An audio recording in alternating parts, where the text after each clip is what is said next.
कल व्लॉग का जो एंड किया था वो बैड न्यूज़ से किया था, लेकिन सुबह उठते ही एक गुड न्यूज़ मैं बता नहीं रहा, मैं तुम्हें दिखाऊंगा।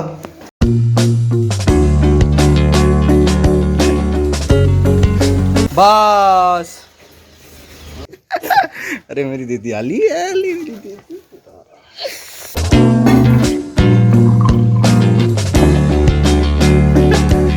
ये देखो, मतलब कल ये था, कल मैं इतना उदास हो गया था कि दीदी नहीं आ रही है, दीदी नहीं आ रही है, लेकिन एक रिश्ता, मैं सच में खुश हो गया। और छोटा भी आ गया मेरा भाई, ये गोदी में खेला है, अब देखो मुझसे बड़ा हो गया। ये मेरा भाई है। भाई दूज है आज, और मतलब सच में भाई दूज, हमें भाई दूज का मतलब नहीं पता है, हमें भाई दूज का मतलब नहीं पता है, लेकिन बस मुझे ये पता है मेरी दीदी, और मतलब दीदी क्या, मेरी दूसरी माँ ही है, माँ के अलग रहते हुए इन्होंने मेरा ध्यान रखा, बहुत ध्यान रखा। और जो रिश्ता बनाया ना, मतलब मैं इतना बोलता हूँ, चपर चपर चपर चपर करता रहता हूँ, लेकिन मुझे अब सच में रो मत ना। रियल देखिए तो बैंड बजा रहा हूँ। जो हमारा बैंड बजना शुरू हुआ तो ठीक भी रहा। अंकल जी पूछ रहे थे जो यूट्यूब से कैसे पैसे कमाते हैं क्या है, लेकिन उससे पहले मेरी मेहनत का फल देखो। मैंने अपना चैनल लगा के दे दिया, उसके बाद में अंकल जी पूरा ईयरफोन लगा के उसके बाद में सुन रहे थे।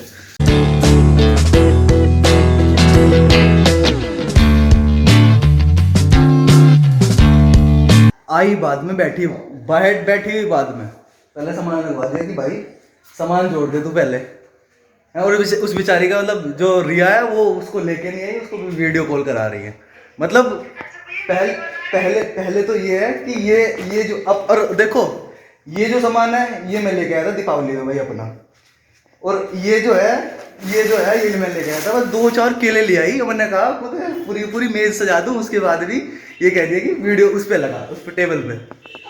मजाक कर रहा हूँ यार, मेरी दीदी ने गाँव में रुक का पड़ जाएगा, है बनने में कैसे मेहमान आए।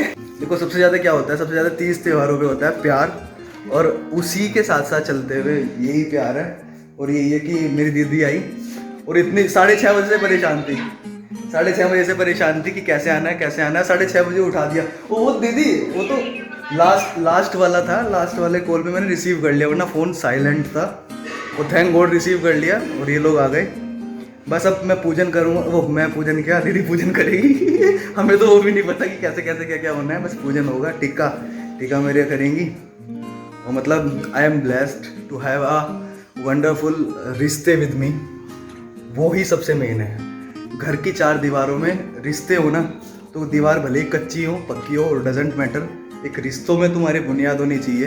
वो हमेशा तुमसे बोलता हूँ, ऐसे रिश्ते खड़े करो जो मेंटली तुम्हें अच्छा फील कराएं, जो इमोशनली तुम्हारे साथ खड़े रहें।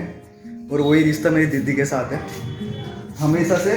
मतलब ये है कि भले ही हम सुख में साथ ना हो, लेकिन दुख में हमेशा से साथ हैं।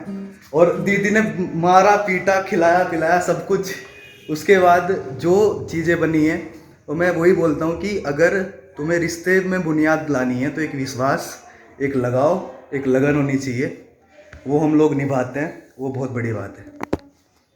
अरे भाई साहब तू चुप बैठ। अरे तुम्हें उल्टा पाप नहीं भैया छोटे भैया को तो सब कुछ हो। अरे नहीं, ये भी रख लो इसे जरा सिर।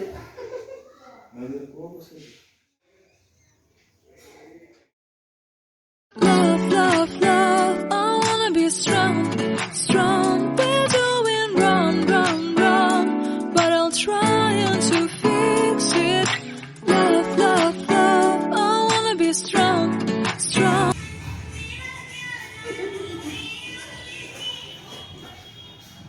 लो भैया जी।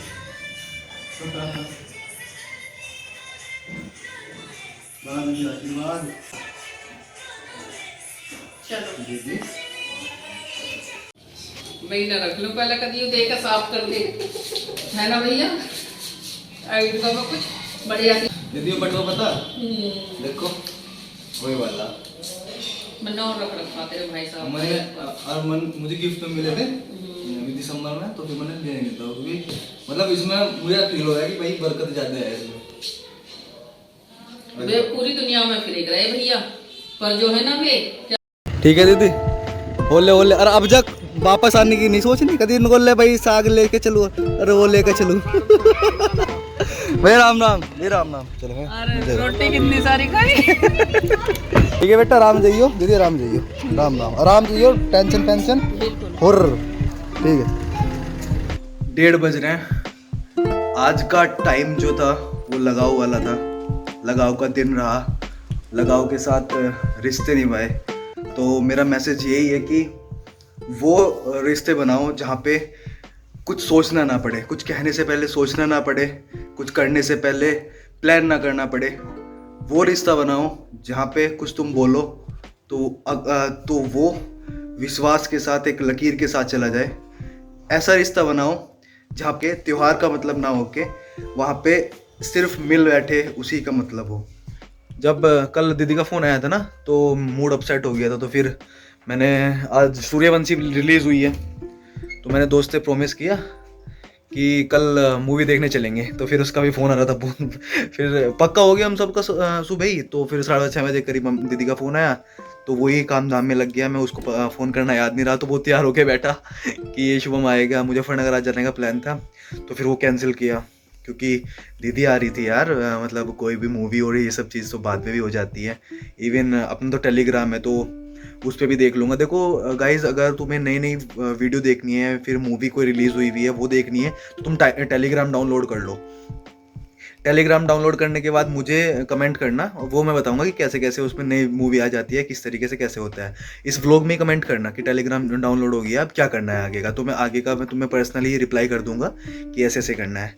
इंसान सब कुछ करके चला जाता है, बहुत सारे पैसे आ जाते हैं, बहुत सारे अचीवमेंट्स आ जाते हैं, लेकिन एक अगर दुख दर्द हो तो वो ये सोचता है कि मैं फ़ोन किसको मिलाऊं अपना दुख बताने के लिए। तो वो बिल्कुल नहीं होना चाहिए, वो उस चीज़ से बचो। मतलब मैं ये नहीं कहता कि पैसा नहीं कमाओ, पैसा भी ज़रूरी है, लेकिन सबसे बड़ी बात है रिश्ते कमाओ, रिश्ते बनाओ। मुझे नहीं पता था आज से 6 साल पहले कि ऐसे एक अनजान कोई भी एक इस ऐसे परिवार से जुड़ जाऊंगा कि मैं भाई दूज बाद में ये त्यौहार मैं मनाऊंगा, या फिर ऐसा कुछ रहेगा कि ये त्यौहार के लिए मैं इंतज़ार करूंगा। जो दीदी है अपनी, कहने को तो जब इनसे मिला था तो सिर्फ एक मकान मालिक, वो मकान मालिक थे और हम किराएदार। ऐसे ही वो भी शक की निगाहों से देख रही थी, जैसे हर कोई शक की निगाहों से देखता है जब तुम किसी के यहाँ पे कमरा या रूम लेके जाते हो, स्पेशली जब तुम लड़के हो। देखो शक नहीं होता है, वो एक कंसर्न होता है, मकान मालिक का एक कंसर्न होता है कि हम किसी को अपनी प्रॉपर्टी दे रहे हैं, तो जो बंदा इस प्रॉपर्टी में रहेगा तो वो कैसा है, वो एक कंसर्न होता है। वो अपनी जगह ठीक होते हैं। अगर तुम भी किसी को अपने मकान में रखोगे, अपने मकान में किसी को किराए पे रखोगे, तो तुम भी कंसर्न करोगे कि ये हमारी प्रॉपर्टी में रहेगा, क्योंकि यार मकान का एक एक कोना बहुत उम्मीदों से खड़ा होता है। तो वो क्यों ना अपनी कंसर्न करें कि ये लोग रहेंगे तो कैसे हैं कैसे नहीं है। तो बस दीदी से पहली मुलाकात तब हुई थी, उसके बाद में रिश्ते ऐसे बने कि आज उनकी वजह से मैं इमोशनल होता हूँ। उनको दुख होता है तो मेरे को यहाँ बैठे बैठे दुख हो जाता है, उनको वो खुश होती है तो मैं यहाँ बैठे बैठे खुश हो जाता हूँ। मतलब ये है, मुझे नहीं मतलब है कि कैसे वो आ रही हैं, कैसे जा रही हैं, क्या लेके वो आ रही हैं, क्या मैं उनको दे रहा हूँ। मुझे ये मतलब है कि मेरे साथ किस वजह से, किस प्यार से वो आ रही हैं। उनके बच्चे भी इतना मानते हैं ना, मतलब हैं कि मैं कुछ कह दूं यहाँ से बैठे बैठे फ़ोन कर दूं, रिया रियंग की ये वीडियो देखेंगे। लव यू है तुम दोनों को भी, और God bless from my side. और रिया तू नहीं आई बेटा, मिस किया हम लोगों ने। बाकी ऐसे ही लगाव बना रही है भाई दूज। मतलब मैं दीदी के यहाँ पे हमेशा से जाता आ रहा हूँ, लेकिन आज वो यहाँ पे आए तो पहली बार घर पे आए थे। हम लोग ने सब अच्छे से टाइम स्पेंड किया, ये बहुत अच्छा था। अभी तो आधा दिन बाकी है। ये व्लॉग की मैं एडिटिंग करने बहुत प्यार से बैठूंगा। मेरे एक 7 से 8 मिनट के व्लॉग में 3 से 4 घंटे की एडिटिंग जाती है, लेकिन यहाँ पे मैं एक एक मोमेंट को, मतलब एक भी मेरा ऐसा मोमेंट नहीं है जहाँ पे मैं सोचूंगा और एडिटिंग पे डालूंगा। मैं यहाँ पे फ्रेश वीडियो, जितने कम यहाँ पे क्लिप्स आएंगे, जितने कम कट आएंगे, उतना ही रहेगा। मतलब मैं इसमें कुछ काटने नहीं वाला हूँ, कुछ कुछ नहीं करने वाला हूँ, ये फ्रेश वीडियो रहेगी। दीदी का एक किस्सा मुझे याद है, वो मुझे एकदम से याद आया। हम लोग दो लोग स्टार्टिंग में उनसे बात करने के लिए आए थे। तो पहले तो बात हुई थी, वो मकान मालिक, हम किराएदार। लेकिन उन्होंने, मुझे अच्छी तरह याद है, उन्होंने जब हम लोग आए थे तो कोई शर्तें नहीं रखी थी। आजकल के टाइम में जो लैंडलॉर्ड होते हैं वो बहुत सारी शर्तें गिना देते हैं, ये नहीं करना, वो नहीं करना, 10 बजे आ जाना, 8 बजे बंद हो जाएगा, अगर तुम लेट आओगे रात में तो हम नहीं खोलेंगे, ये सब चीज़ें गिना देते हैं। देखो, और कंसर्न करना भी ज़रूरी है। आजकल इंसिडेंट ही ऐसे होते हैं कि कोई विश्वास नहीं कर पाता है। लेकिन दीदी को मेरे को पता है कि दीदी ने कोई शर्त, कोई किसी चीज़ से कुछ नहीं गिनाया था। और फिर उसके बाद में हम लोग 2 शिफ्ट हुए थे, लेकिन हम लोगों का ग्रुप दोस्तों का था, तो हम लोग 4-5 हो जाते थे। तो हम लोग जब बातें करते थे तो बहुत आवाज़ें भी जाती थी, बाहर भी जाती थी। मैं मानता हूँ इस बात को, बाहर चली जाती थी, क्योंकि हम लोगों को ज़ोर ज़ोर से बात करने की, हंसने की आदत है। और जब इकट्ठे होते हैं तो साथ में सारे के सारे इकट्ठे होकर बहुत ज़ोर ज़ोर से हंसते हैं। तो बराबर वालों ने एक बार बराबर वालों ने शिकायत कर दी कि ये जो तुम्हारे किराएदार लड़के हैं वो बहुत शोर मचाते हैं। तो दीदी ने यही कहा था कि देखो, हमें कोई दिक्कत नहीं है इनसे, ये शोर मचाते हैं। और मैंने बोला हुआ है इनको कि कोई दिक्कत नहीं है, हमें कोई दिक्कत नहीं है, तो तुम्हें भी कोई दिक्कत नहीं होनी चाहिए। तो मुझे याद है उन्होंने ऐसे बोला था। और फिर उसके बाद में अंकल से भी बहुत हो जाती थी। अंकल बोलते थे कि ये तेरे बच्चे बड़े शैतान हैं, बड़े शोर मचाते हैं, इनको समझा वो कर। और दीदी उनको भी बता देती थी, उनसे भी लड़ जाती थी कभी कभी कि नहीं, कुछ भी है, कैसा भी है, ये मेरे बच्चे हैं, कोई दिक्कत नहीं है, और ये ऐसे ही रहेंगे, ऐसे ही सब कुछ ये रहता था। तो वो वाला किस्सा मुझे याद है। तो दूसरा ये है कि उन्होंने हमेशा मुझे तो बहुत ज़्यादा इज्जत दी है। तो इसीलिए ऐसे ही वो आज मेरे परिवार का हिस्सा है, और मैं भी बहुत मानती हैं मुझे भी। और बस जब वो पहली बार मिली थी तो मुझे याद है कि वो मकान मालिक और हम किराएदार भाई, मुझे खुद इतना नहीं पता था कि इतना लंबा हमारा रिलेशन जाएगा, और आज तक हम लोग साथ में एक फेस्टिवल भी सेलिब्रेट करेंगे। तो इतनी हिम्मत भी नहीं है कि उठ के बल्ब जला लूँ। अब बस सोने का टाइम है।